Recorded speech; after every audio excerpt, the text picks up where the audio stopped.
afternoon. Good afternoon. Thank you. Thank you for braving the weather. You're much more courageous than our faculty was. Our faculty meeting this morning kind of looked like people thought that we were going to get the storm, but I guess it seems like we're surrounded by misery on all sides. I hear it from people, so it's just we're this little bubble of relative calm for now in the middle of the storm. But thanks for coming out. I know that we were touch and go today. I'm glad that our speaker was able to get here from Louisiana, where it's probably much warmer in springtime to come. And we're really excited to have her. I just want to give you a little bit of background on the Faculty Fellow lecture series and particularly Dr. Arbuthnot, their work. But first, on behalf of the Institute for Urban and Minority Education, myself and Veronica Holloway, the Assistant Director, just like to welcome you to our Faculty Fellow lecture series. This is the second year we've been doing this. Many of you know, if you walk around campus, you're from TC, but this is the 125th anniversary of Teachers College. What many people don't know, they will by the end of the year, is this is the 40th anniversary of the Institute for Urban and Minority Education. So while the college has been focused on education for 100 years, 100 plus years, the past 40 years, the locus of the work that's really been focused on issues of urban education has largely been inspired by the work of UME. And the stated mission that people know about is, you know, we do a combination of demonstration, work in schools, documentation, research that comes through peer review, books and articles and conferences, and distribution, getting the word out. And so a large part of the focus is on scholarship, but one of the untold stories, I think, of UME is the focus on scholars. But if you're going to be a part of an institute that focuses on urban education or education of historically marginalized groups, you need a theory of change. And our theory of change has been not just the information, but the people. And the list of folks who've come through UME over the years is kind of like a who's who now in urban education. So when I took over the directorship a couple of years ago, I thought that it's really important that we begin to give a space to those brave new voices that are coming out in the field, the folks that are just on the cusp, and the people who are going to define what it means to do this kind of work in the future. So we have a couple of different outlets for that. One is our graduate student colloquia. Normally we host those at our offices over in Harlem on 125th and Adam Clayton Powell.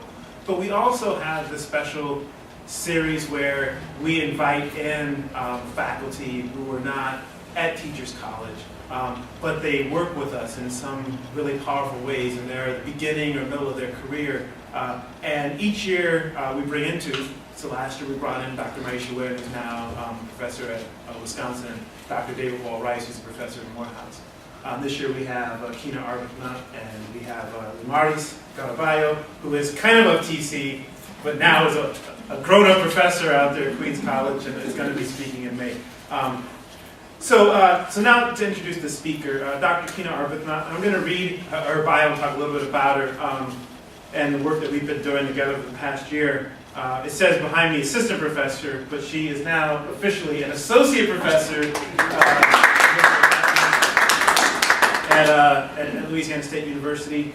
She conducts research that addresses issues such as the achievement gap, differential item functioning, psychological factors related to standardized test performance, stereotype threat, mathematical achievement in African American students. She's a former high school math teacher. She's taught many college courses, including race, gender, and testing, applied statistics and education, educational research methods, survey research methods, principles of testing and measurement. Additionally, she's the author of the book that's behind me, Filling in the Blanks, Understanding the Black-White Test Score Gap, released in 2011. Who's the publisher for that? Information Age Press. She received her PhD in educational psychology from the University of Illinois at Urbana-Champaign, specializing in psychometrics, educational measurement, applied statistics, and program evaluation. She holds an MED degree in educational psychology and a BS degree in mathematics. In 2005, Dr. Arbuthnot became a lecturer on education and postdoctoral fellow at the Harvard Graduate School of Education. We got to know Dr. Arbuthnot this year. She was one of the 6 young scholars that we selected to participate as Gordon Fellows. We have a subcontract through the Educational Testing Service. It's part of a larger project that was started by our founder, Dr. Edmund Gordon, on assessment. And this project brings together a few dozen of the preeminent scholars in the field in North America to talk about basic assessment, where should we be heading in the future. But when they put together this group of folks, they realized it was really kind of top heavy. And I think he said of the 35 or so, only 2 were under 50. And so this is going to be in the future of educational assessment. Maybe we should get some people who are going to be around to talk about the future of educational assessment. No offense to all those wonderful folks over 50. Dr. Gordon, he's still kicking at 91, so we may be a long time after 50 for some of them. But we didn't have those brave new voices. And in just the way that he is as a person, Dr. Gordon said, well, let's go back and rethink this. And so they added an entire other layer to this work. And it's bringing in doctoral students that are close to the dissertation and a few assistant professors. We met half a dozen times over the spring and summer, synthesized all the existing papers, talked about what some of the themes that were there that were really powerful, but also what new directions we want to head. Where do we want to go? Where do we see absences? And so Monday that report is going to be unveiled in DC, but I was telling Keena that the real work is about to begin. And it's going to be conducted and distributed by those folks under 50. The people who are going to help us think differently about where we need to go with testing. And one of the things that I became aware of immediately working with Dr. Arbuthnot is that she knows a lot about testing. But the other thing is that she was a really strong leader in that group, and someone who I saw that not only did I want to be a Gordon Fellow, but also one of our faculty fellows. She's going to talk about the work that she's doing, how we can better understand testing and what testing can do, what it can't do. But most importantly, I think she's going to help offer a vision for the future, how we need to move forward. So with that, I'll turn it over to Dr. Arbuthnot. Well, I'd definitely like to thank IUME and Dr. Morrell and Veronica for inviting me. This is really a great opportunity for me. I always love opportunities where I can share my research, talk to graduate students and fellow colleagues about the work that I'm doing, because I really do want to get this work out to open into the field with practitioners. First of all, I'd like to tell you, I like to talk about process. My students tell me I'm all about the process and making things clear and concise. So I'll tell you a little bit about kind of my trajectory, and this is how my book kind of follows my journey as a graduate student, as a teacher, as a graduate student, and now as a faculty member, in terms of what types of information I've accumulated to come up with the products that I'm putting out now, some of the research I'm doing now. So just give you a little background on myself beyond what Dr. Morrell said, and thank you for that. What inspired me to start looking at the achievement gap? I graduated with a bachelor's degree years ago in mathematics. Had a hard time finding a job and became a provisionally certified teacher. Everybody has their ideas about what that means. Nonetheless, I was given the opportunity to work in an urban area in Atlanta, Georgia, in a predominantly African-American school. And I was teaching the advanced algebra and advanced geometry classes. Go figure, right? Provisionally certified teacher. But anyways, it was a great opportunity for me, and I realized I wanted to be a teacher and I wanted to share information. And my love for math is what kind of started it off. I mean, my students even say you're the most excited person I know about statistics, right? But what would happen is, in my classroom, the students would come to my classroom and they were geared up. And other teachers didn't have that in their classroom. They would come in, we were so excited about algebra and geometry, they would just sit down and get going. And by the time the class was over, we were still trying to do more work. So in my idea, I said, these are some of the smartest kids I've come across. They're just very brilliant. So what ended up happening is they took the PSATs. And I was so excited about their scores coming back, because honestly, I had some really, really smart individuals in my class. The scores came back and did not reflect what they were doing in the classroom. Those scores were a mismatch. And so I started to become frustrated. And at the time I was so young, I felt like I can solve this problem. There's a mismatch between what I see in the classroom and what these scores are showing. And what happened afterwards was problematic to me. That same enthusiasm that I was used to when they came into the classroom was gone. It's almost as if their score told them, you're not smart enough. Even though you're doing these things in the classroom, Dr. Arbuthnot, you're still not smart enough. The scores were, in my mind, were busy. So anyways, I went off and thought to myself, I'm going to go off and learn about testing. And I tried to figure out what program and what take am I going to take on testing. So I decided, before anything, I want to focus on the test itself. how are tests created? Who creates them? How do they create them? And statistically, how are they put together? And from there, that's where my journey starts. So the first part I'm going to talk about is a little bit about testing and measurement. I'm going to focus on what I think is basically most important in terms of looking at differences between African American students and white students. Next, I'll talk about performance patterns that we see, kind of in a generic way, and look at performance patterns at the test level, as well as performance patterns at the item level, which I think is most interesting.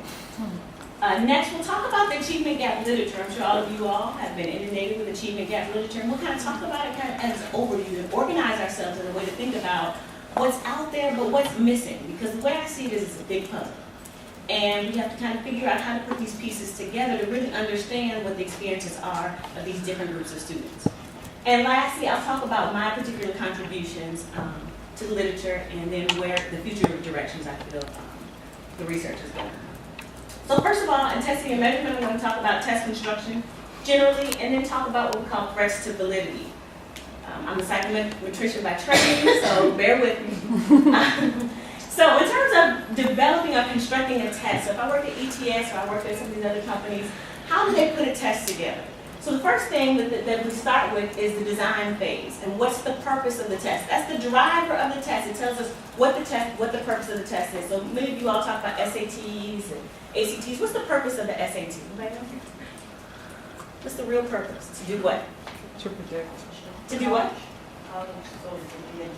Get into college, but what are they really trying to do? The purpose of it is to see how successful you'll be in college, right? And they typically use predicting that first semester of grades in college, okay? So the second part is development. So I decide, okay, I want to assess this. This is what the purpose of the test is. So I put together the test, develop the items, et cetera, et cetera. Then I administer the items to students and discuss how it will be administered. We use calculators, et cetera, et cetera. And then we go down to use, and this is the big one that I'm interested in, is how will it be used? How will these scores be used from this particular test? Why do you think there's an arrow from administration to use and back and forth? Anybody know?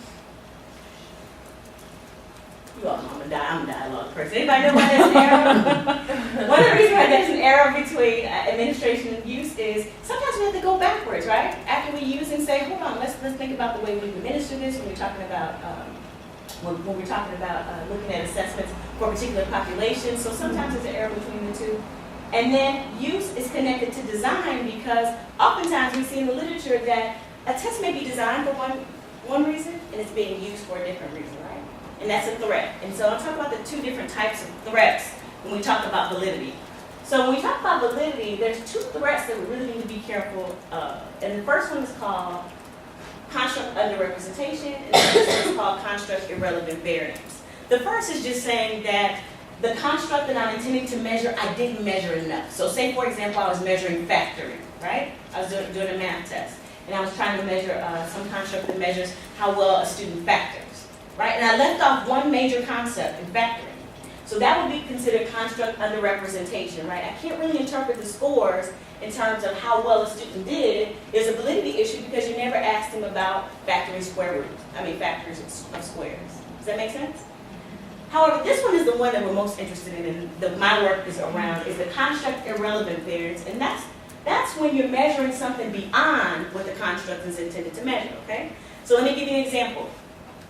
If I'm giving out a test to students, and it's a math test, a standardized math test, but all 30 problems are word problems. Am I measuring math, or am I measuring something other than math? What do you think? Something other than math, right? So reading comprehension may be something. So if I were to be looking at the validity and interpretation of the scores, I would ask myself, am I measuring math? Yes, I may be measuring math, but in the context of reading, right? So reading ability, is a source of construct irrelevant variance. Does that make sense? And we'll talk about some other sources when we go a little further.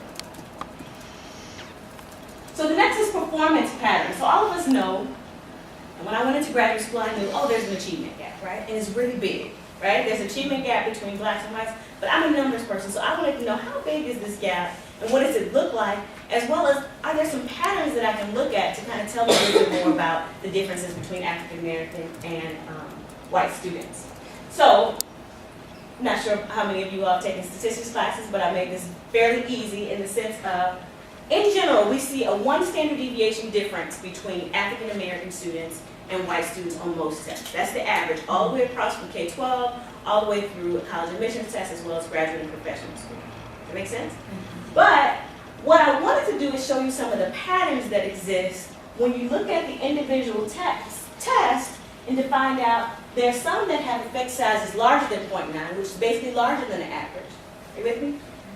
And then there are some subjects that have effect size less than 0.99, which means it's smaller than the average, okay? So I looked at it and said, okay, what's the magnitude of these gaps? So in math, if you see, it's larger, right? We have a larger gap at 4th grade and a larger gap at 12th grade, right? We still have a gap in all of these situations. However, it's larger in 4th and 12th grade. Same thing for reading. We actually see smaller gaps in reading. Science is a big one. Science for African American students, and we compare African American white students. These are some of the largest effect sizes that you'll see. U.S. history, we see in the 4th and 8th grade that they're very large. And then writing, the gaps are a little smaller than 1 standard deviation difference. So let me give you guys a little about statistics. If we're talking about 1 standard deviation difference in two different distributions of students, that's problematic, right? Because basically I'm saying that there are 2 different distributions of test taking, right? And it's based solely on someone's race. So that's why we study it, because it's saying that these gaps are really large, right? 0.7 and above, effect size are considered large in any type of work you do, right? So we're talking about a 1 standard deviation difference on average on these tests. So then we have the question, this is problematic, right? So that's why we studied the gaps. But when I was a graduate student, I said, well, I know that there's a gap, but I want to see how big it is. And I think this brings it home. When you start looking at the numbers, you start to realize this is truly a problem. Go ahead. This is exactly the opposite of what I expected. I mean, I've never studied this before. Tell me what you expected. Well, I expected that I expected that reading would be a mediator for all of these gaps. Okay. And so I expected there to be, if their reading score was low, then it would play out. It would play out in all of these different subject areas. But given that the gap is less in reading and in writing per se, it goes. Now think that this is relative. So Yeah. when I say a smaller gap, it's still a very large gap. It's just relative to the other ones. But it's not mediated by reading, which is what I thought, by reading comprehension. I think it depends on where you're at in the distribution. But I understand what you're saying. Yeah. You're saying it's a smaller gap. And this is from, I'm sorry, I didn't tell you, this is from the NAEP data. So I use NAEP data to look at these patterns. Let's look at the next group. Sorry, so I went backwards. The next group is, I'm going to focus on mathematics, 1, because I love math, right? And 2, because that's what a lot of my research is in. So I want to focus on mathematics, and I want you all to look at this pattern. If you're like me, you like patterns. So let's look at this pattern, and this pattern is going to be really helpful when we get further into the kind of some of the work I do. So we see at 4th, 8th, and 12th grade, we see that there's smaller gaps in number sense. And number sense are problems typically that just manipulate numbers. Secondly, we see measurement. We see 2 pluses, which means it's over 1 standard deviation difference on this particular test. Measurement is very problematic for African American students. And we're going to talk about some of the reasons why I think that that's the case. Geometry, you see 2 negative numbers, but really it's at the 12th grade where we're really assessing what we really think of as geometry. A 4th grade geometry test is very different than what we think of as geometry. Geometry is typically the class that you take in 10th grade. So really you should be really focused in on this 12th grade line. So what we see is measurement, geometry, and data analysis have the largest gaps, okay, over 1 standard deviation difference. And then algebra and number sense have the smallest gaps. And actually, it's almost, at some point, algebra compared to measurement is almost 0.2 difference, which is quite a bit, right? So then you wonder to yourself, well, what's going on? Why do we see smaller gaps in algebra, larger gaps for geometry, measurement, and things, and then smaller gaps in number sense? What's going on with this pattern? And last, I just put 1 college admissions examination information. We talk about the gaps in math and reading. They're larger on SAT. And writing, smaller on the SAT, and then ACT has always had smaller gaps, almost by about 0.10 or 0.15 smaller than what we see on the SAT. And in the book I talk about graduate and professional level tests as well. And the gap is the same, it's about 1.0, except for the GRE. Before they changed it, the GRE was almost 1.5 on some of the, I think the analytical was 1.5 and math was 1.3, which is extremely large. Okay. So the next thing I thought about, so we've got the test level information, right? So we say, okay, this is what's going on in the test. So when in my journey, in the process of understanding testing, I came across what's called differential item functioning. And differential item functioning is a psychometric difference in how an item, and I just want you all to focus on that part, item functions for two groups. Diff refers to the difference in item performance between two comparable groups of examinees, that is, groups that are matched with respect to the construct being measured by the test. And there are different techniques about diff. Has anybody done any diff analysis? No. Okay, so let me give you an example of what diff is, kind of in a very practical sense. If I go to school and I take a classroom of students, African American students, and they all scored 30 on the math ACT. Or are you all familiar with SAT more? Okay, let's say they all scored 700 on the math SAT, right? They're high ability students, right? Now I take another classroom of all white students, and they all scored 700 on the SAT, right? So we would say I have two comparable groups, right? So what I'm doing is controlling for ability if I compare these two groups. So then what I do is I go item by item and assess the probability of this group getting that item correct and the probability of this getting that item, the other group getting that item correct. What would you expect? What should happen? If they both are the same ability groupings, they should be what? They should have the same probability of getting the item correct. So look what happens. Wow. So when you see items that have diff, this is what happens. We've got a distribution that's called an item characteristic curve. I won't test you on this. And this is the black item characteristic curve and the white item characteristic curve. But just simply, I can tell you what, this shows that this is ability, from lowest ability students all the way to highest ability students. Does that make sense? Okay, and then up here is the probability of getting that particular item correct. So what we see when we see diff analysis is, I've got students at the same ability level. Let's just say these are all the students, black and white, that had a 700 on the ACT. They're high ability, right? Well, for this item, the black students only have a 70% chance of getting that item correct. Does that make sense? Yeah. And then at that same ability grouping in the other room with the people with 700s, the white student has a 90% chance of getting it correct, okay? So this is a technique, so we can go back. Statistically, there's several techniques to do this, but ultimately we flag those items that we see these large differences. Is that making sense? So ultimately, what happened is years ago, back in the 90s, when they thought it was important to study item bias and testing and all that, right? They went off and they went into this diff phase. So all the articles you'll see are late 80s, early 90s, and then you have some that drizzle down into the late 90s. So when I started graduate school, I shouldn't say the time, but late 90s. Anyways, when I started graduate school, and they, and I found out about this diff technique, I thought it was wonderful. So I'm going to do all my research on diff. I said, wow, I can look at the item level. This is really going to help me understand test taking patterns, et cetera, et cetera. But the problem was that the field of psychometrics had moved past diff. And the only people that were still doing it were women who were looking at the gender comparisons. So kind of a lot of the African American and white comparisons had kind of drizzled off. It wasn't a hot topic anymore. I didn't understand. I said, why is this not a hot topic? This is a big deal. So psychometrics people, the measurement people were saying, well, we've come up with all these great techniques. We're able to flag the items. What the problem is, when you flag the items, you still have to make sense of it, right? So if I flag an item here, and I don't understand why white students are doing better than black students, then I have a problem, right? And that's what happened. The measurement community got to the stop sign and said, we have a problem. Once we get this diff stuff and we get the items flagged, unless it's really obvious, right? Some of the obvious ones were, I'll give you an example of an obvious one. Something that talks about Dr. Martin Luther King Jr., right? Typically, it's a diff item that favors black students. Why? Because it's something of interest, and you typically, probably studied it more, and it's something about their culture that's more important, right? Or vice versa. Or you hear people talking about, oh, there's an item on the test that talks about porches, and people in the Midwest don't have porches, so they call it something else. So everybody's heard of those types of items. But there are other items that aren't as easy to figure out. So I'll give you an example, and I'm not going to tell you where I was at, but I was at a testing company, and they were having a diff meeting. Now, I'm not telling you what testing company. They had a diff meeting, and in the diff meeting, I was so excited because they had like 17 diff items. I thought, oh, we're really going to get into this. There was about 15 people around the table. I was just a guest. So they sent off all the ones, and they said, these are 17 items. Let's go through them and figure out why they show diff. I thought this was so exciting. I'm thinking they're really going to tell me something. And as they went through, they said, I don't know. The meeting was about 30 minutes of 17 items. And nobody really understood why those items showed diff.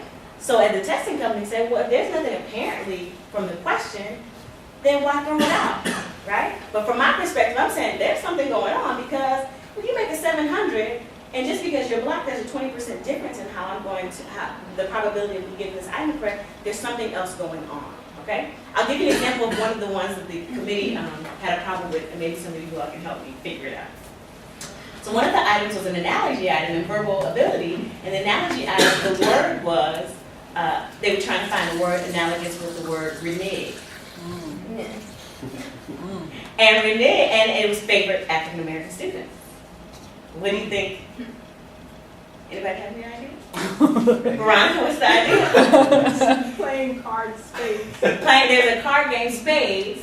It's kind of a cultural card game, right? And the card game spades, it's called reneging if you play out of turn and you actually have a certain suit in your hand. So they were looking, they said, I don't know why African American students would be favoring this. What does it have to do with anything? And then I said, well, excuse me, maybe this has, it's a cultural thing and it's about a card game, and so probably that was helpful. So it happens for all these different types of items. So the question is, so when they get to this stopping point of, okay, we've done these analysis, now we don't know what to do, the field of measurement has moved on. And to me, I feel like they deserted it. And they deserted it too early, because I think that there's a lot of potential in understanding what happens at the item level to understand what happens at the test level, okay? Kind of like a medical doctor when you're looking at bacteria, right? The bacteria can infect every part of your body, but you have to use a microscope to look at the bacteria first and understand it, to see how it affects, the rest of your body. And that's the way I feel about DIF, but it's kind of moved on, and I'm still holding on to it, and I'll explain to you why I'm holding on to it. So let's look at the next one. So these are the items. So these are the different items from the different researchers. So remember, a lot of these studies are from the late 80s, early 90s, and then some trickle down into the late 90s. Okay. So this is what they found. Item DIF, and I'm just focusing on mathematics here. So there's verbal ability, etc. DIF math items that favor black test takers. So let's look at the patterns. So we've got algebra items. They found that difficult quantitative items, and some people in research have heard about this, difficult quantitative items favor black students. Items that involve money, some of the studies found. Items that contain symbols. Items containing simple math sentences. Items that involve use of a coordinate plane, and that was found in more than one test. And then pure math items. So we see this group, right?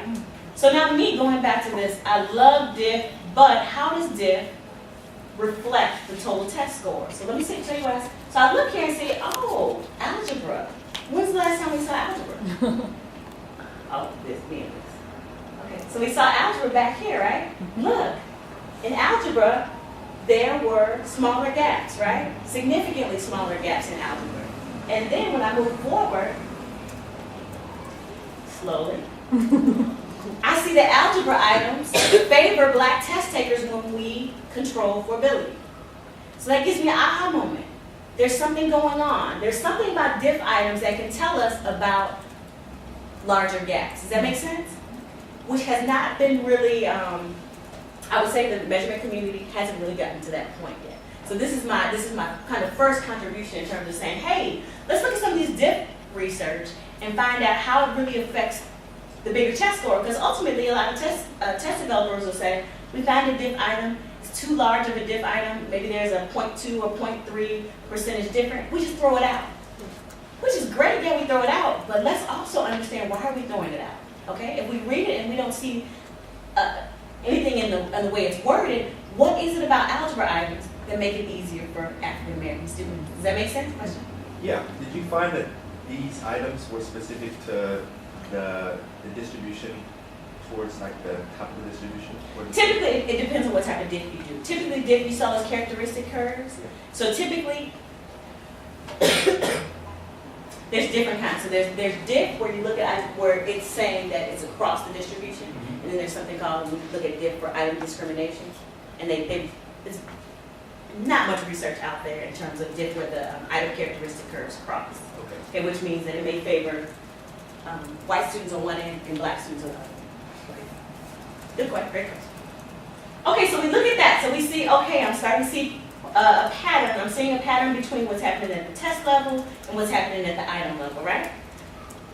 Then next, let's look at the items that favor white students. So we've got measurement items, geometry items, data interpretation items. Everybody getting any clues? Items that contain graphs, tables, or figures. Word problems, multi-step items. Items that require computation of negative numbers. Items with large number of given values. Items with diagrams. Items with visual solutions. Arithmetic items. Items that require estimation. And real-world setting items. Okay. Any patterns that you see? Does anybody see anything? The more items. There's more, right? Right? There's more items, that types of items that favor white students, right? What else? Anything else? You want to come to class, right? You like to come up here and talk. You don't want to come to class. It includes some of terms we talked about, like math problems that are like word problems. There are different types of problems in general. I'm seeing a little bit. Okay, you seeing that? Anything else?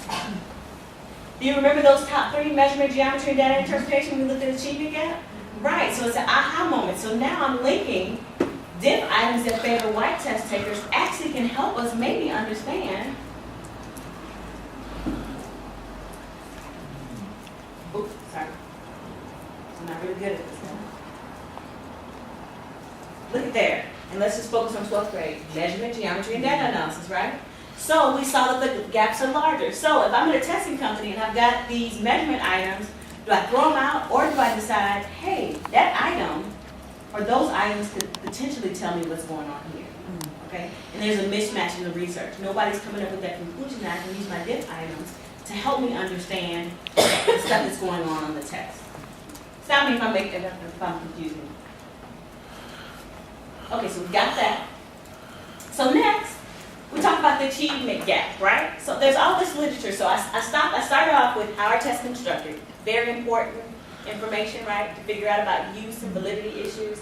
Then I go to performance patterns. I look and see what the patterns look like for at the item level and at the test level.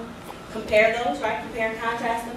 The next thing I need to know is, what are people saying about achievement gap? So what have you heard? What are you all reading that can explain the achievement gap? There's something new every month, it seems like. The new researcher figured it out. If I give them $100, everybody will close the achievement gap, right?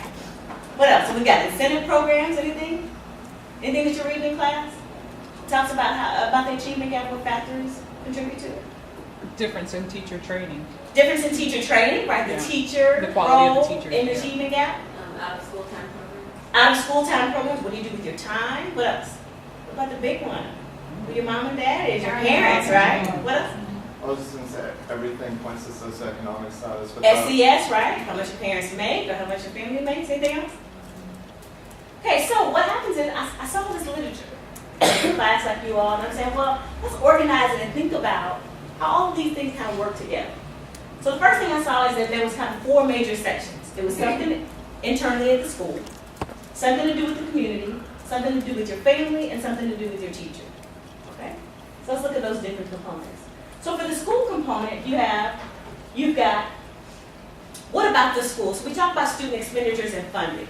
I'm sure some of you all have read, but I'll give you some information about school student expenditures. So just in Chicago, you've got one school in the inner city that spends $9,000 on per student, right? Then you go up about 20 miles to the suburbs, and they're spending $19,000 to $20,000 per student, right? Do you think that has some impact on how students achieve on achievement? Huge impact, right? I'm spending double, and sometimes it's even worse than that. I'm just giving an example in Chicago, a 20-mile difference. I'm spending double on one student, so I've got more resources. I have more money to spend on teachers. I have more money to spend on equipment, et cetera, et cetera.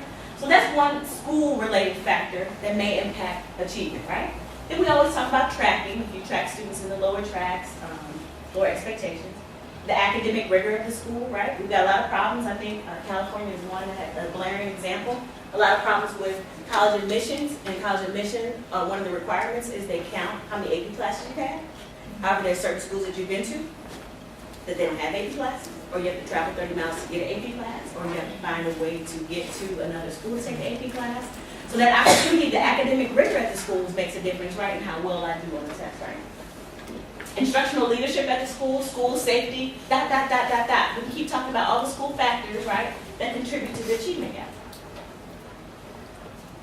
The next we talk about community factors. economic opportunity, community safety. We talk in Chicago, we have a lot of issues in terms of getting kids to get to school through gang war zones, and there's schools across the war zones, so they try not to go to school, so they make small schools within the neighborhood. Access to social services, access to libraries, museums, et cetera, dot. So we got things that's going on with the community. And some of that, a lot of that overlaps with SES, right? Then next with the family, this is big, people talk about this. Socioeconomic status of the family, but the home environment. What about the home environment that you all read about? Read about? Not enough books in the home. Not enough books in the home. They Parents don't count. read to their kids. They don't read to their kids, right? The Watch too much activities. TV. Too much TV, those are big ones. So they always look at those differences, right? So that affects particular achievement. Then we talk about diet and nutrition of certain kids. And the differences, mobility, moving from school to school has an impact. And language in the home, right? Primary language in the home. So there's research out there on all these. If you want to read my book, there's lots of references. And then the teacher. So we go back to the young lady in the back. She talked about teacher certification, the experience of the teacher. I was a provisionally certified teacher. I thought I was excellent. Several years later, I think I was pretty bad, right? I think, oh, there's so many things I would do differently. Teacher expectations of kids, and that was in the black and white test score gap that was written kind of in the late 90s by Ron Ferguson. Talks about how teacher expectations really kind of dictate how well students do, and the cultural sensitivity of the teachers, okay? So when I looked at all these factors, I said, okay, these are all factors that affect achievement. However, my interest is back to where I started back in high school, right? And my interest is with the actual student. So I said, these are great. I'm glad I have a picture of what's going on. However, I want to focus in on the student-centered factors. What impacts the student? And what do you think that, well, I'm asking, why do you all think I wanted student-centered factors? Barry, can you help me? When? Why do you think I wanted to focus on the student-centered factors? Because in general, I think research doesn't focus on the learner enough. Sometimes we forget about the learner, That's right? what matters, well right? As they're the ones who really are the ones we need to be worried about. They're the one right? testing. And also, they're the ones that are doing the testing. And also, I feel like if we are to learn more about it, we can focus interventions on that group, right? So we can do things that can help that group. So that's why I really wanted to focus my research. So I looked at this and said, okay, what are some of the student-centered factors that people are talking about? Well, we know we've heard about the acting white hypothesis. Everybody's read about that, talked about that. Stereotype threat, hot topic in the late 90s, still a hot topic. Test anxiety, differences in groups in test anxiety. Differences in groups in motivation. Differences in groups in how they feel efficacious in terms of taking the test, or self-efficacy. Testwiseness, which we'll talk about in a minute. And then cognitive processing. So we'll talk about those last two. So what I did is I looked at this and said, okay, which ones am I interested in? So I've basically written about most of these. But I focused today on these last two, which is testwiseness skills and cognitive processing. So my contributions. So we've done all the back work. So that's the process for you graduate students, how it works out. Think about all this stuff, and you decide, where do I fit in this?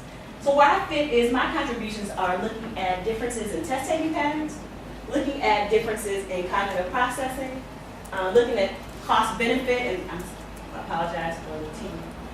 Cost-benefit analyses, and then I talk about some recommendations I have for stakeholders based on my experiences over the years studying this. So some of the contributions, I just want to kind of give you an idea of how my work kind of moved along. So the first one was, worked at ETS and did a study on testwiseness. So they talk about testwiseness. What do you think that is? That's how well you take tests, right? And how well you take tests. And it's actually something that can be learned, right? People spend how much? Tens of thousands of dollars sending their kids to SAT prep classes to get prepared for the test. Do you think those classes are really teaching them algebra or geometry? No. They're teaching them how to take the test, right? So what does that bring you back to? It brings me back to when I talk about what the test was constructed and what it was supposed to measure. Are tests supposed to measure how wise you are about taking tests? No. So to me, that's one of those kind of glaring, this is a threat to validity, right? If I can spend $2,000 and send my child to take a course on how to take the SAT and they don't learn anything else that they haven't learned about algebra or geometry, they just simply learn how to approach the test. And then I have a student in a poor urban neighborhood where they don't have opportunities like that. And they're taking the same test. And they're being assessed and measured on the same scale, right? So I have a problem. So I put a red flag there. There's an issue in terms of validity there. So the research that I did looked at the testwiseness practices. So I'm always thinking about when you get in the test, how do you approach the test? So what I found is black students omitted significantly more test items than white students on right score tests. So right score test is like ACT. You get the item right, that's all, you'll get penalized if you get it wrong. So what happens on those types of tests? What should you do? Mark everything. Yes, it's wise to answer all of them. Hey, might as well randomly answer all of them, 1/4 of them, hopefully you'll get correct, right? So what we found on a larger scale is that even on those types of tests, black students were not answering and they were omitting problems, right? Where the white students weren't omitting problems, which doesn't mean that they knew any more, but it's saying that they have better Testwiseness skills. They knew that it's right score, so I better fill in all the blanks, okay? Secondly, test speediness. Black students left significantly more items blank at the end of the test. This is problematic for me in terms of validity issues. When students leave problems at the end of a test unanswered, it doesn't give me any information about that student, right? So I automatically say, oh, that student, they didn't understand this concept that's represented by these items, right? But that's not necessarily the case because time ran out. You don't finish the last questions, that means time ran out, so that means I need to be thoughtful about it. So what it tells me here is that white students have a better time organizing their time on the test, right? Because they're answering more problems at the end and getting them correct, or at least getting the opportunity to answer. And so my conclusion from that study was white students' Testwiseness skills are more developed than their black counterparts. Okay, we can think about interventions for that. We can think about how you can approach that. And we can also think about ways in talking about validity issues, right? Some Princeton review, they say they can push your score up 100 points. On the SAT, that's 1 standard deviation, which is our whole achievement gap, right? So if you can tell me I can go in the classroom and teach you how to take a test and I can push your score up 1 standard deviation, then I should, right? I should be mindful of that. And I should say that that's a skill that you're measuring over and above mathematics or over and above English or over and above verbal ability. Make sense?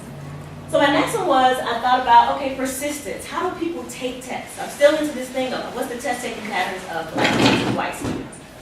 And what I found with persistence is white students skip problems more frequently, but I want you to understand and make it clear.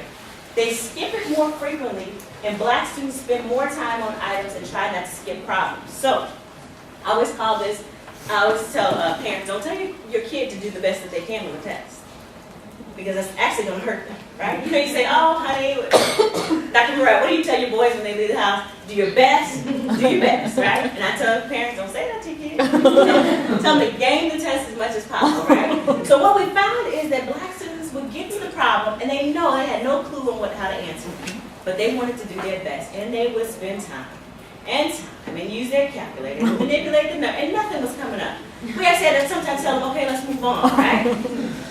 A white student, on the other hand, the white students that we have would get to this problem and say, I really don't understand the problem, I don't get it, and skip it. Think about the Testwiseness skills. What do you think happens to the person that keeps going and going and going? Have you been, you're in graduate school, you take a test, if the first problem on the test is one of those difficult problems, and Dr. Morel put something really difficult on there, right? You started off, you said, oh, I don't even want to attempt the rest of them, right? So you lose motivation, as well as you lose invaluable what? Time, right? Go ahead. It's a little bit of an anecdote, but it fits so perfectly. I majored in math in undergrad. Oh, wonderful. I would sit in class and struggle through tests, and then I started to realize that a lot of the white students, Asian students, they would go to the professor's office after class was over and say, you know, I need to fix an answer on a test, or there's a certain sense of comfortability. I would sit there and try to struggle through some of those problems, knowing I was struggling. Let class in, leave 2 or 3 blank. Other students were actually going through other means to get those questions answered. Because tests ultimately, I'm a professor, but my test, I may have a time limit on it, but ultimately, I'm sure Dr. Morel will agree with me, and Dr. They would agree with me that we want you to show what you know, right? We don't really, really time-wise, that's not as big of an issue as showing what you know. So when you didn't finish those last 3 problems, what did that mean? Did that mean that you didn't know the answer? Or did that really mean that I didn't have enough time? Or I spent too much time on those first things? But we don't know that on standardized tests. All we know is that there's a score, and the score reflects who you are, and we don't have any way of knowing, did you struggle with problem number 10, and that's why you didn't get to problem number 90? And you actually could have answered problem number 90? So these are the issues I'm looking at to say, tests are really supposed to show what a student knows, right? In that particular area. Tests aren't necessarily supposed to show how savvy you are at taking the test, right? That's a whole other construct we're measuring. Okay, so in this one I said, okay, black students persist on difficult items longer than white students, so we know that's not really a good test-taking strategy. And then time management, I found on high-stakes tests, black students have difficulty organizing their time. Actually, a study I did and did think alouds afterwards, it was an experiment. One group was high-stakes, one group was low-stakes. They had the same amount of time, everything was identical except for the stakes related to the test. 40% of the students I interviewed from the high-stakes test said, I struggled with the time. I felt like I was running out of time, like I got nervous, such and such, such, such. The other classroom, that it was low stakes, however, there was still a time component. Nobody ever mentioned having problems with the time, right? So it tells us that when I get into the testing environment, what we see is African American students start to feel some type of anxiety about time. So all of this together, this group is telling me that there's something else that's going on inside of this testing environment that's going on with African American students. And how can we articulate that, and what do we say? One thing we say is it testing something other than the skills that it's trying to measure? That make sense? Okay, so a bigger study I did was an experiment, and it's kind of the study that leads me to some of the newer work that I'm doing now. And it was the effects of stereotype threat on standardized mathematics test performance and cognitive processing, and it was in the Harvard Ed Review in the fall of 2009. Now, this study has kind of two components, but I'm going to focus on the one that I think is most important. So ultimately, the purpose of the study is to examine the differences in test performance and strategy choices of black students in the low and high stakes testing situation. So let me tell you about the experiment. What happened is, went to 8th grade school that was very diverse, and randomly assigned students to one room and randomly assigned students to the other one. One was a low stakes condition. They still had time element. They still had 30 minutes, just like the other class. They had the same directions. The only difference was that this was not a high stakes situation. The other one, we told them this was basically a high stakes situation. It's like a standardized test. It's like taking the ISAT is another one. Taking the ISAT exam. You should take this exam as if you're taking your ISAT. Okay, so what do we find? So in those two environments, I administered the same math test to both environments, same directions. And then after the test, what we did was follow-up think-aloud protocols. And so this is kind of what's called a retrospective think-aloud. So after the students did it, we randomly pulled out certain groups of students, the African-American students, the high-achieving African-American students, and we asked them to look at their test and think aloud on some of the problems that they took on the test. So they're thinking aloud, we take a log. I don't know if some of you all have done think aloud. So we take the log and we look at the think aloud to see how they process that particular test item, right? How did they come up with the answer that they chose? Okay, so then after that, I looked at those, and what I found is that in the low stakes condition, participants use unconventional strategy choices almost twice as much as participants in high stakes conditions. So let's stop right there. So let me explain to you what unconventional versus conventional strategy choices are. So if I'm taking a math test, a conventional strategy choice is to use somewhat of an algorithm to solve problems, okay? Something that we know. So my math person knows what algorithm is. Something that your teacher taught you. If you take 200 divided by 2, you pull the 2 over the 2, etc., bring it down, subtract. That's algorithmic method, okay? An unconventional way of solving problems would be to estimate, okay? Or to think about it in a different way, or just use logic to answer the question, okay? So in the classroom setting, how often can you estimate? You can't estimate on my stats test. You just give me an answer and say, oh, there's, not worth the problem. You're not gonna get credit. However, on a standardized test, they don't care how you get the answer, right? Just as long as you get the answer. So let me, just real quick, you all work with me. Jot down a piece of paper, I'm gonna give you a problem. You all know I'm gonna make it work. I'm gonna give you a problem. See if you can answer it. The problem is there a way to picture mute this? Is there a way to mute the screen? If it takes a long time, I don't know. Yes. It will take a lot more. Don't worry. Okay, the problem is 199.99 divided by 5th grade. Come on, mathematician. At least the pencil moving. Right. Divided by He's doing it in his head. 2.01. Make sure you all close your, don't look up at the screen. Divided by 2.01. Okay? I need you to solve that problem for me. Come on. Show off your math ability. Somebody said, I don't remember how to divide. How's it going? Barry, are you working on it? No. Not going so good. Not going so good? Can we use the TI-89? No calculators from scratch.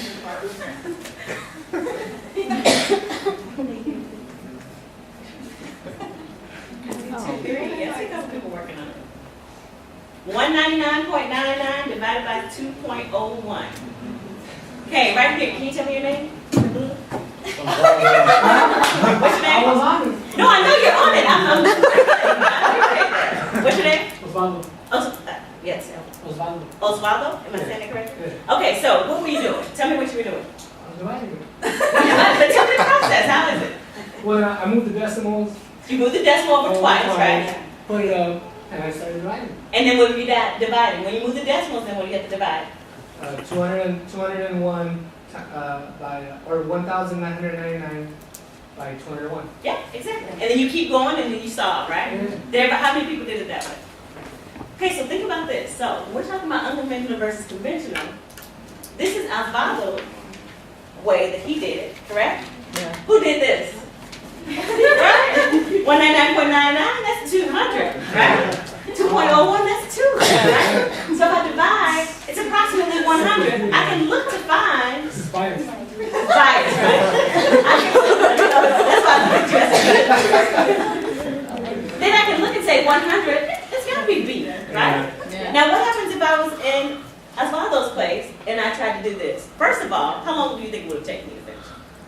I was getting pretty close. You get so let's say about 3 minutes, I'm pretty fast. right? And then 3 minutes. But then at the end you say, did I pull down my zero? Did I pull up the decimal right? Did I bring it back in, right? So I would start back over. That would be me. I would do it, right? So what I found is that if you go back to the study, I said that in the low stakes condition, when there were no stakes involved, Black students used unconventional strategy choices. They felt comfortable approximating or estimating, right? Because that's the easiest way to answer. Why spend 10 minutes on this? We can spend 2 seconds on that and keep going and get the correct answer. So, and then, but we found that in the low stakes condition, they would do it. In the high stakes condition, they would not. And they go back to this. Because I'm in a situation where I'm supposed to use this conventional method. Does that make sense? So the problem is, what's the problem? Time. The difference. It's a time element. What else? The high stakes and the low stakes. The high stakes and low stakes, that means you're changing how you're solving problems. But how we're teaching it in school. How we're teaching it. So actually, I should actually be proud of my student that approached it this way. I'm so proud of them. and behind you, right? I think you did a great job, right? But if it was a standardized test, I would say, don't do that. Do this, right? Change the situation. In class, yes, I want you to show me this. On a standardized test, where you have 90 questions, I do not want you to spend 7 minutes on this problem. I want you to keep moving, so I want you to use that. And that's the problem. The problem is the way that students are processing test items. Now, my question is, does this mean because Osvaldo used this method, does this mean that he doesn't know how to use this? No. I think we can all agree that he would have no problem doing 200 divided by 2. Right? Does that make sense? Yeah. So, but the problem is that we value this in the classroom. We don't value it on tests. So when students, African American students in particular, get on these high stakes standardized tests, they revert to, they don't want to use those because they feel like it's cheating. I'm cheating the test. They found the same pattern for women. We're looking at mathematics. Women don't want to cheat the test, so they do this.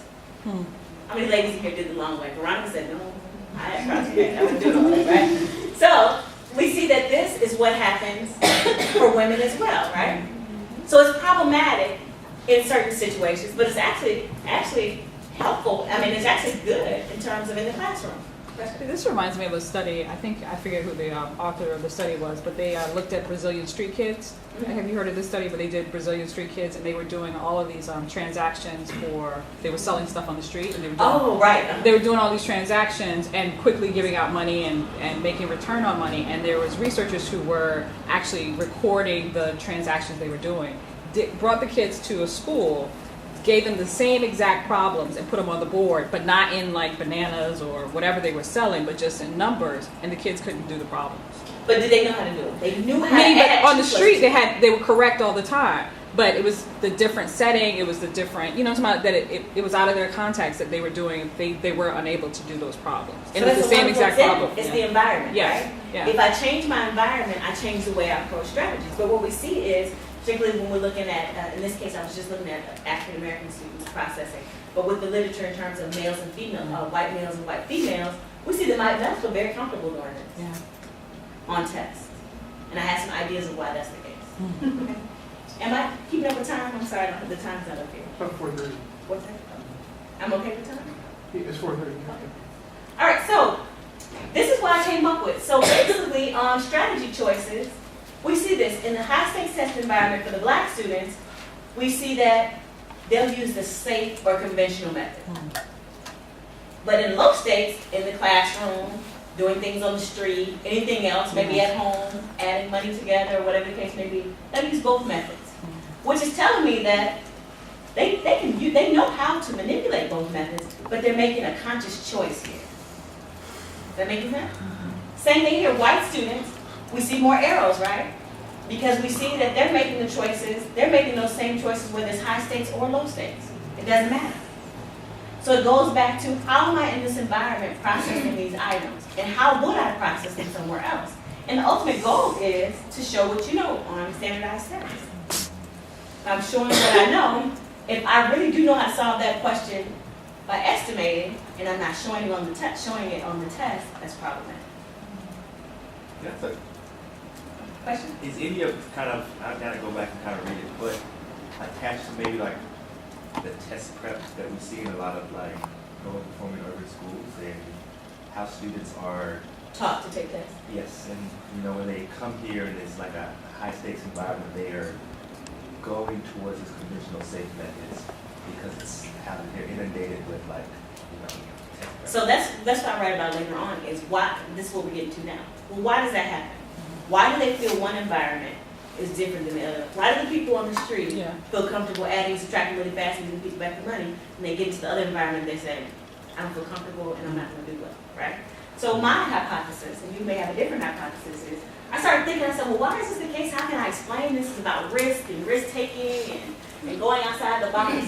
Well, I thought about cost-benefit analysis. It's not a formal way, but more informally, right? So I think about cost benefits, and before I get to this, I think about it on my drive. They say when I was reading the literature and I was kind of reading a lot of the cost benefit in the literature to see how it would relate to this test taking, I started reading like some informal examples. So I used the example about me going to work. I live right off the highway. To get to work, I can drive to work. It takes me about 12 minutes on the highway. However, if I drive the streets, it takes me about 25 minutes, right? Which choice would you choose? I typically choose the highway, right? However, the highway typically, 30% of the time, there'll be a traffic jam. 30% of the time, somebody's tire blowing out, there's an accident, etc., which can extend it from 12 minutes to maybe upwards of an hour, right? So typically, I'll decide I want to take the cost and the benefits. The benefits outweigh the cost. I'm going to drive the highway and just take my chances. Right? I have a 70% chance, no problem. Right? However, if I have a faculty meeting or I'm teaching, and it's a time element there, then I might say, no, I'm going to take a 25-minute ride on the streets because I know I will get there in 25 minutes, right? So the costs and benefits were different based on the context and based on what I had to do per se, right? So I thought about that and I said, okay, well, how does that equate to what students are doing in the testing environment? And I'm thinking back to my 9th graders, my 10th graders when they're taking these standardized tests. So the first thing I said is, what is cost-benefit analysis? I had learned it, I had taken the class, I just wanted to read about it more formally. So I said, placing a value on the benefits of a particular decision in reference to the actual cost. But my question was, can an informal cost-benefit analysis be used to better understand how black students and white students experience a high-stakes testing situation? And I feel like it can be. So the question I asked myself, how do students make decisions about how they will answer each test item? So how did he choose the long method versus Veronica choosing the estimation, right? And then secondly, what are the costs and benefits involved with choosing one strategy over another? And do black and white students evaluate the costs and benefits of differing strategy choices the same way? And I think they don't. I think the costs and the benefits are different, okay? So I think what's different for a black student, and I'll ask you guys this question, in a testing environment than white students in a testing environment? You think of it? Of anything? That you can see the difference? They're both taking the test, there are high stakes involved. What was what you said in the beginning about your students? When they didn't do well on their SAT, they felt like it was a reflection of their intelligence and their... Sometimes it's a reflection of their intelligence, but also, what are we doing with No Child Left Behind? We're just aggregating data on what? teachers. On teachers, but on what? Groups of people. Yeah. So not only are you taking the test for yourself, Yeah. I impact the group. You go to some of these schools, they say, they tell the kids you're taking the test, but you're also taking it for the school. They lose their job, right? I mean, it's true. I mean, it's the truth. Yeah. So this test has more stakes involved. And my perspective is different, right? So in my case, if I'm going in as a white student, I've always done well in these tests, right? If I go in as a black student, typically, I know about the achievement gaps, and I know that black students do poorly, or if I go to a poor or low SES school, then I say, we don't do well. So the cost and benefits change because of the context, right? And so that's my conclusions, that black students in a high stakes testing environment, the costs outweigh the benefits of actually using an unconventional strategy choice.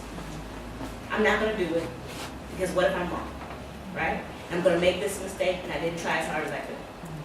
However, in a low stakes environment, I'll do it. It's not a problem. For white students, high and low stakes environment, the cost and benefits are equal, so they consequently will use unconventional strategy choices. Does that make sense? So I'm getting to the point where I feel like that it's more than just a test question. It's a question about how you process the items that really can make a big difference in understanding these achievement gaps. Right?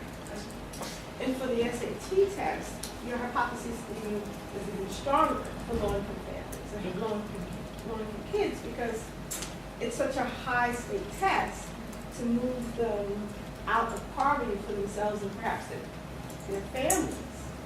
So it's, it's a whole different environment for which they're going into.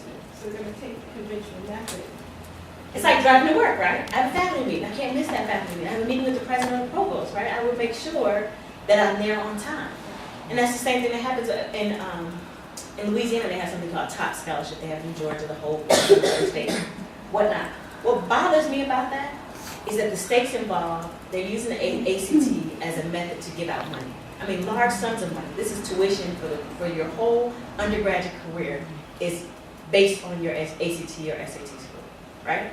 That's high stakes if I've ever heard of it. If you're coming from a poor environment, if you're coming from an environment where your parents cannot pay or no one, you're first generation college student, trust me, the top scholarship is your way out, right? So boy, the stakes go up and up and up and up and up. And then you get in this environment and then you decide, oh, I better not estimate.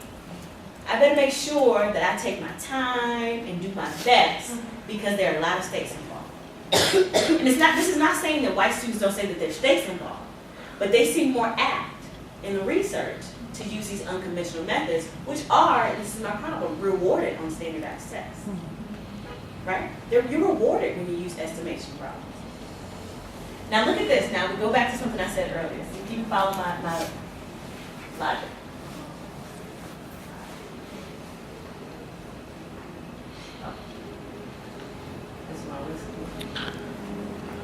Look at this pink item here. What items did we see dip on? The ones involving estimation. And I highlighted in pink because I'm saying that maybe it's more than just what the question's asking. Maybe it's the way they approach it. And that equates to, are they using more conservative methods to try to estimate? Right? And not coming up with the same answers that the students that are estimating are coming up with because of the system.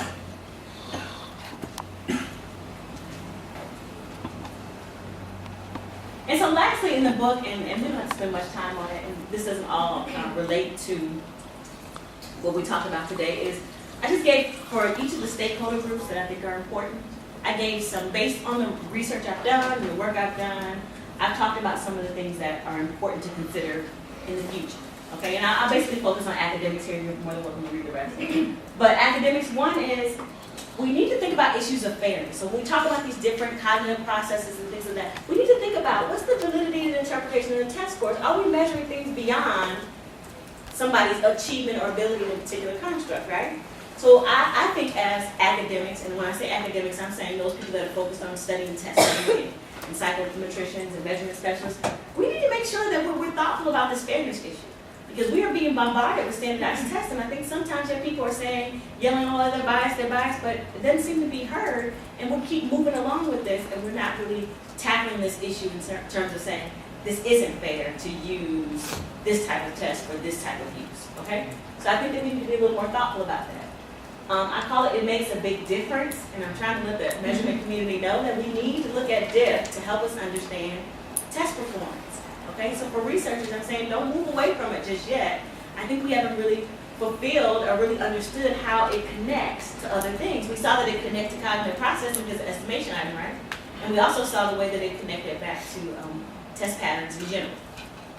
The next one is, I think, cognitive processing. There needs to be more studies in terms of looking at the way differences in students take tests, different students take tests.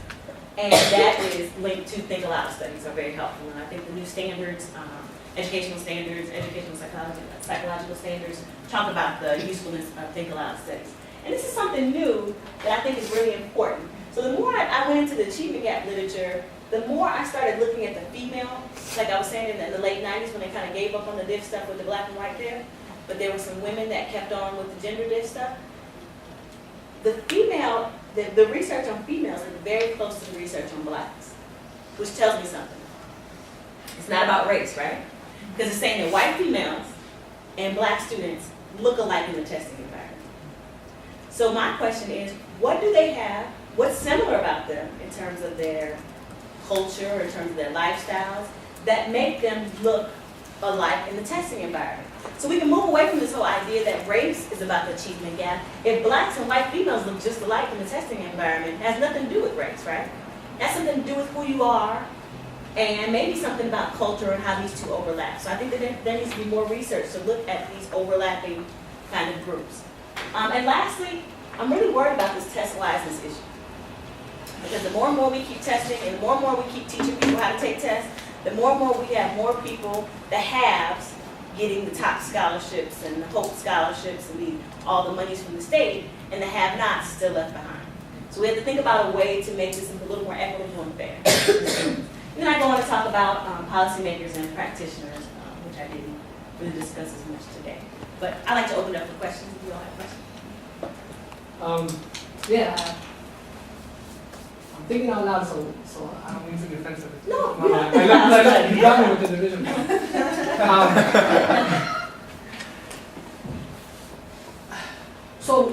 So what you're saying is we gotta try to make tests more equitable. But one of the ways we might be able to do that is low stakes.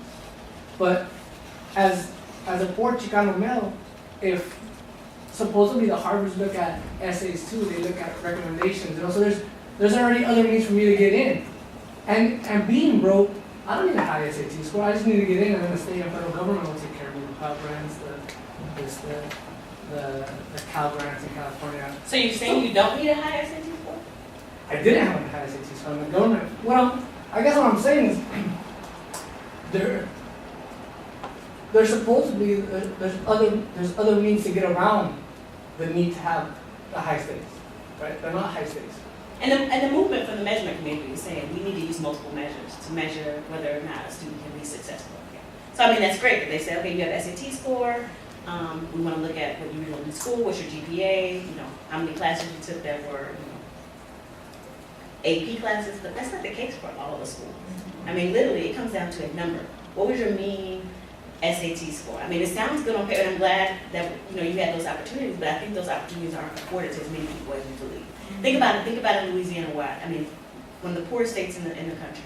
They give out this top scholarship. It is so heavy with white students, and we have a very large African American community in the state. And the state is paying for all of these students who have done really well on these standardized tests to go to school for 4 years, where the other students are taking out loans or not going to school at all.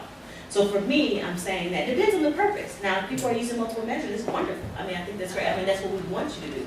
And I'm not of the mindset to say, let's throw out standardized testing. I think that there's a place or assessment. But I also think that you have to be mindful of it and be thinking about some of these other things that contribute to how a student takes a test. for us to understand why we have these large gaps. Because ultimately people say, this group is dumber than this group. No, that's not the case, right? There are other issues that contribute, other variables that contribute to these differences. Question? I have a question that's somehow related to this partially, but I guess I'm left with two questions. I like how you took us through your process because it was so sound, and I felt like you accounted for so many areas that I've been thinking about but didn't know how to put them together. But what I feel like is this tells me how the achievement gap kind of compounds as children have more awareness of what high stakes are and what low stakes are, and how their appraisal of the test and the changes over time. But it doesn't account for me for the achievement gap that exists in children who are coming in kindergarten and first grade and second grade.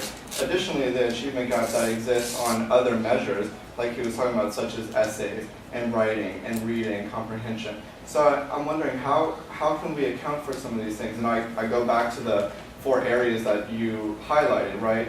Community and the school factors. But I want to know how we can tackle some of these issues earlier, because this fully explains part of the achievement gap, or the achievement gap that we see in dropout rates or in students who are in 12th grade, or when we look at specifically at tests like the ACT, etc., or the NAT.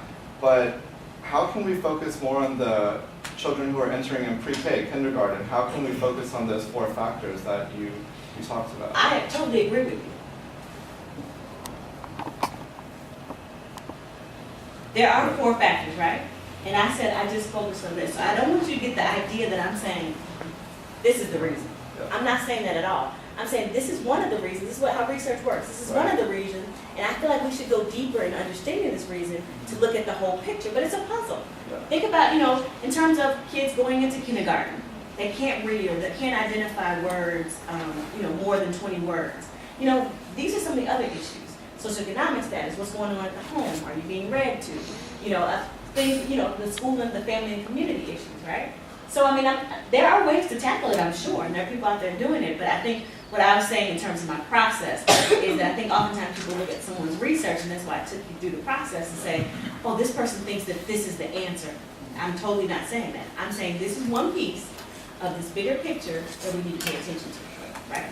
And I think that these pieces definitely need to be paid attention to. Think about student expenditures. I think that's absolutely ludicrous that 20 miles away, one student gets $9,000, another student gets $20,000.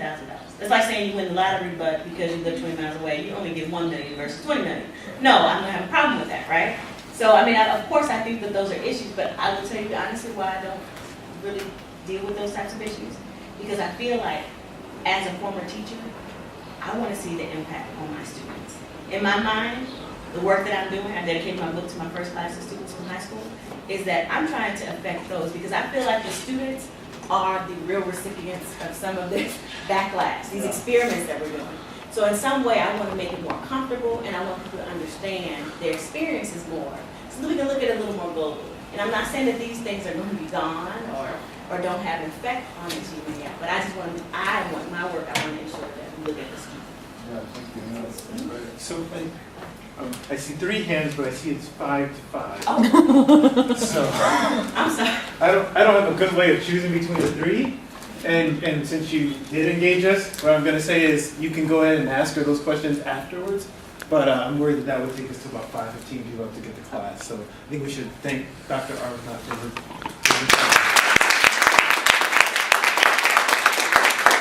I was trying to see if people were asking if it was going to be available. So with Dr. Arbuthnot's permission, it will be on our YouTube site. Folks want to reference this and tell other people about it. I recommend you get the book, but maybe you can hang around with people who want to come and ask you the question, and others need to get out of the room to get to class on time. Thanks for coming, and check out our IUME website. We have a lot more events coming up over the next few months, and we'd love to see you again. Thank you for your time.